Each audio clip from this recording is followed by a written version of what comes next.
Shankar jewellers Sirsa, भरोका वाले शिशपाल सुथार व हवा सिंह सुथार का मशहूर हॉलमार्क ज्वेलरी शोरूम। हमारे यहाँ सोने व चांदी के आभूषण हर समय तैयार मिलते हैं और ऑर्डर पर भी तैयार किए जाते हैं। शंकर ज्वेलर्स, PNB वाली गली, रूड़ी बाजार, सिरसा। अधिक जानकारी के लिए संपर्क करें 9466732005 या 9416388442। नमस्कार, स्वागत आपका केयर याना पे। मैं हूं आपके साथ रमेश जाखड़। बीमा क्लेम की वो डिटेल आज जो है वो मैं लेकर के आया हूं जिसका बहुत सारे किसानों को इंतजार है। दो तीन डिटेल जो है वो आज की इस वीडियो में मैं आपको बताऊंगा। बीमा क्लेम 2022 को लेकर के और बीमा क्लेम रबी 2023 को लेकर के। ये क्योंकि अभी जो 23 में जो फसल बीजी गई थी, गेहूं की फसल जो ओलावृष्टि से खराब हुई थी, उसकी क्या कुछ अपडेट, और 2022 में जो खरीफ की फसल खराब हुई थी उसका बहुत सारे साथियों का बीमा क्लेम अभी आना बाकी है, तो उसकी क्या कुछ डिटेल है। सबसे पहले बात करते हैं कि एक चर्चा लगातार चली हुई है सोशल मीडिया पे। हमने देखा भी है कि रबी 2023 का बीमा जो है वो आना शुरू हो चुका है या पोर्टल पे ऑनलाइन शो होना शुरू हो चुका है। तो ऐसा अभी तक जो है वो नहीं देखने को मिला है। कोई इक्का दुक्का किसानों ने जो है वो स्क्रीनशॉट भेजे हैं, लेकिन उसमें जो है वो पोर्टल पे बीमा क्लेम की अमाउंट जो है वो नहीं दिखा रहे हैं कि आपका इतना बीमा क्लेम आना है, यानी कि वो जीरो उसमें जो है वो शो हो रहा है। तो उसको जो है वो हम नहीं कह सकते कि ऑनलाइन दिखना शुरू हो चुका है, क्योंकि ऑनलाइन दिखेगा तो हमारा कितना बीमा आएगा वो दिखना जरूरी है। तो अब आप कहेंगे कि अब तक दिखा क्यों नहीं, आने पे है। तो दिवाली तक का कहा था, दिवाली से एक सप्ताह बाद तक का कहा था, तो वो भी लगभग निकलने को है।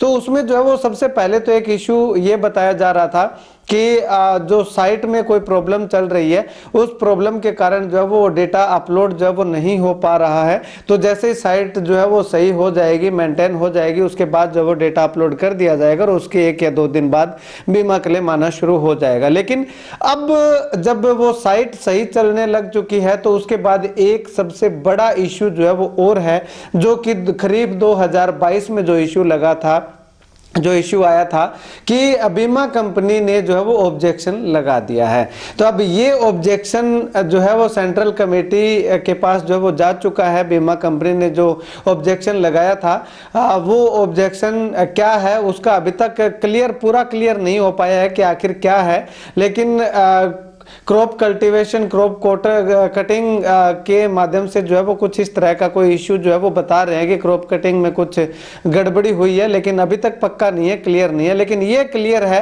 कि ऑब्जेक्शन जो है वो बीमा कंपनी की ओर से लगाया जा चुका है। अब ऑब्जेक्शन कब तक क्लियर होता है? वो ऑब्जेक्शन पहले भी लगा था, लेकिन जो डॉक्यूमेंट्स यहाँ से भेजे गए थे उससे बीमा कंपनी सेटिस्फाई नहीं हुई और वो ऑब्जेक्शन अभी तक लगा का लगा जो है वो रह चुका है। तो ऐसे में अब ये कब तक क्लियर होगा? तो ये एक उम्मीद जताई जा रही है कि आने वाले 2 से 3 दिन के अंदर अंदर जो है वो शायद हो सकता है ये ऑब्जेक्शन क्लियर हो जाए बीमा कंपनी का, और उसके बाद जो है वो बीमा ऑनलाइन शो होना शुरू होगा। उसके 1 या 2 दिन बाद जो है वो बीमा क्लेम आना शुरू हो सकता है।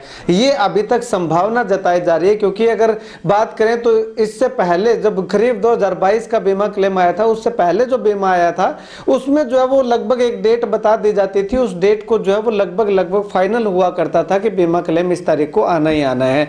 लेकिन अब जैसे ही 2022 का बीमा लेट हुआ है, तो उससे अब जो कंपनी के द्वारा या अधिकारियों के द्वारा जो तारीख बताई जा रही है उस पे थोड़ा भरोसा नहीं होता कि क्या उस तारीख को आ जाएगा, क्योंकि 2022 के लिए जो है वो कम से कम 10 बार जो है वो हमने ये कहा था कि 1 सप्ताह में आ जाएगा लेकिन नहीं आया, 2 दिन में आ जाएगा लेकिन नहीं आया।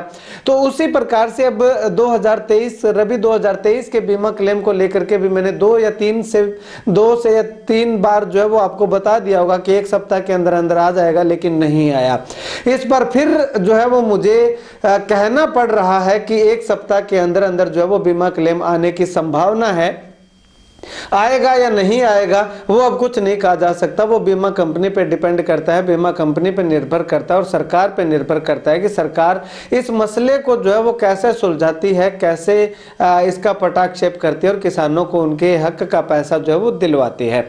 लेकिन उम्मीद यही लगाई जा रही है, लगातार बातचीत जो हो रही है अधिकारियों से, उनका साफ तौर पे यही कहना है कि उम्मीद है कि एक सप्ताह के अंदर अंदर जो है वो बीमा क्लेम डलना शुरू हो सकता है। अगर एक सप्ताह के अंदर बीमा क्लेम नहीं डलता है तो उसके बाद जो है वो ये भी लंबा जो है वो बीमा क्लेम आने में लंबा समय लग सकता है और हो सकता है कि किसानों को एक दो आंदोलन भी जो है वो करने पड़े। तो इसमें कोई दो राय नहीं है, क्योंकि जितना ज्यादा लंबा खींचेगा तो किसानों के सब्र का बांध टूटेगा और सब्र का बांध टूटेगा तो जो है वो किसानों को घरों से, खेतों से बाहर निकलना पड़ेगा और सड़कों पे आना पड़ेगा अपना हक लेने के लिए। और वो लेने के लिए अगर आना पड़ेगा तो सरकार को चाहिए कि किसान जो है वो अपने खेतों और घरों से बाहर निकले तो उससे पहले पहले इस मामले का पटाक्षेप कर दे, ताकि ना तो सरकार को दिक्कत हो और ना किसानों को टंकी पे चढ़ने के बाद दिक्कत हो और ना ही आम लोगों को दिक्कत हो।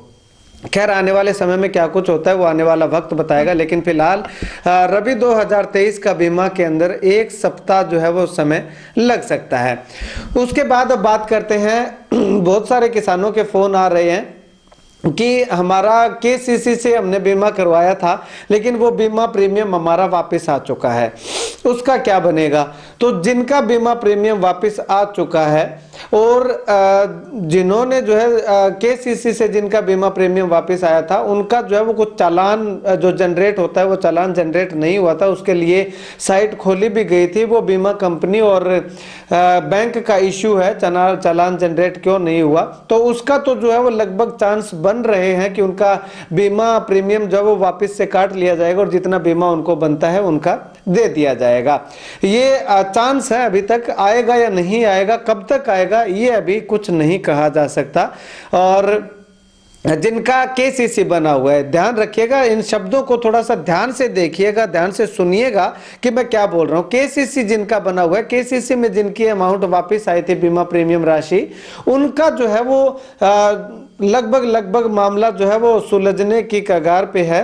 और वो जो है वो मामला अगर बात करें तो सरकार के पास जो है वो गया हुआ भी है, तो उसमें क्या कुछ रहता है वो आने वाला वक्त बताएगा। लेकिन अब अगर बात करें तो सीएससी सेंटर से जिन्होंने बीमा करवाया था उनका बीमा प्रीमियम वापस आ चुका है, तो उनका क्या बनेगा। उनका बनना क्या है कि उनकी ये जो फाइल है, उनकी ये जो रिक्वेस्ट है, यानी कि जिन जिन लोगों के पास नोटिफिकेशन भेजा गया था कि डॉक्यूमेंट जो है वो आप दोबारा से जमा करवाएं, तो जिन जिन लोगों ने डॉक्यूमेंट दोबारा से जमा करवा दिए हैं, याद रखिएगा, ध्यान रखिएगा, जिन लोगों ने सीएससी सेंटर से बीमा करवाया था उनकी बात हो रही है। तो जिनका रिजेक्ट हुआ था उन्होंने उनके जो है वो डॉक्यूमेंट दोबारा मांगे गए थे, जिन्होंने दोबारा डॉक्यूमेंट जो है वो दे दिए हैं, चाहे डिपार्टमेंट में जमा करवाए हो चाहे सीएससी सेंटर पे जाकर के दोबारा अपलोड करवाए हो, उसके बाद उनका बीमा अप्रूव दिखा दिया, उसके बाद उनकी जो है वो बीमा प्रीमियम राशि जो है वो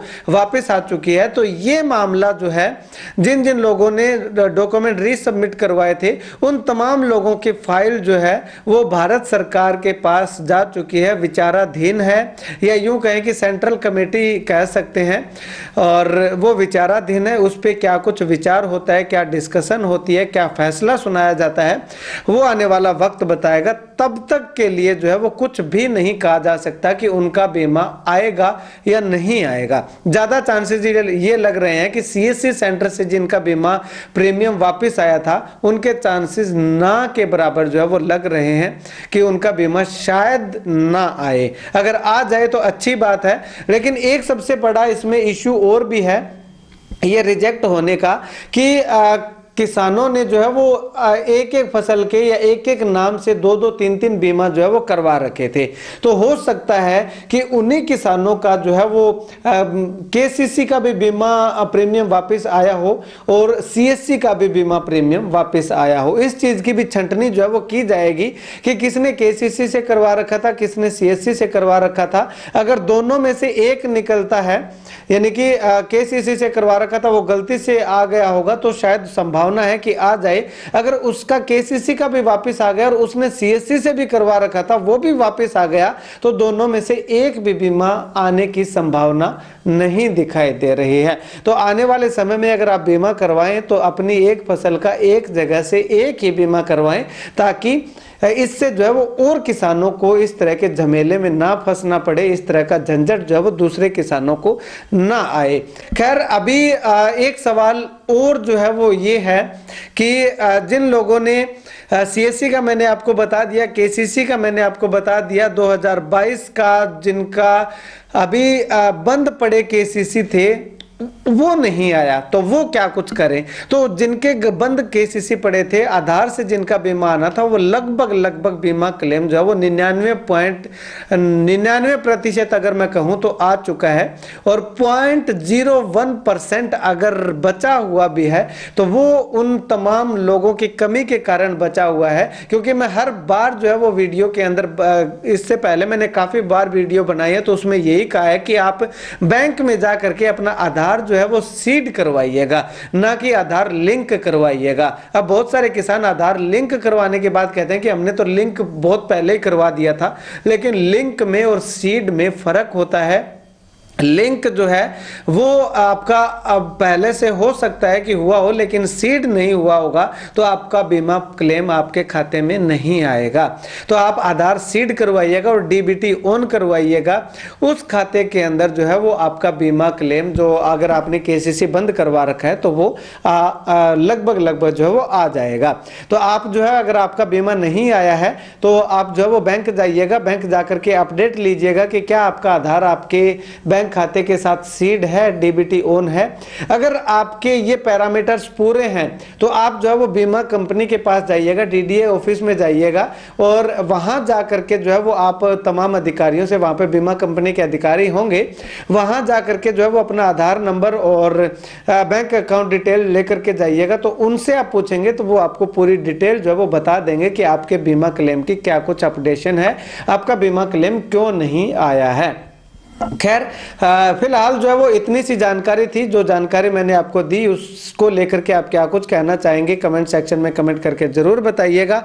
और आने वाले समय में जैसे ही कोई बीमा क्लेम से संबंधित नई कोई अपडेट आती है, जैसे कि 2023 का बीमा क्लेम ऑनलाइन शो होना शुरू होता है, क्योंकि मैंने अभी ऑनलाइन चेक किया था तो उसमें जो है वो कोई भी पॉलिसी नहीं दिखा रहा है अभी तक, और अभी तक शो होना, जनरेट जो है वो ऑनलाइन हुआ भी नहीं है।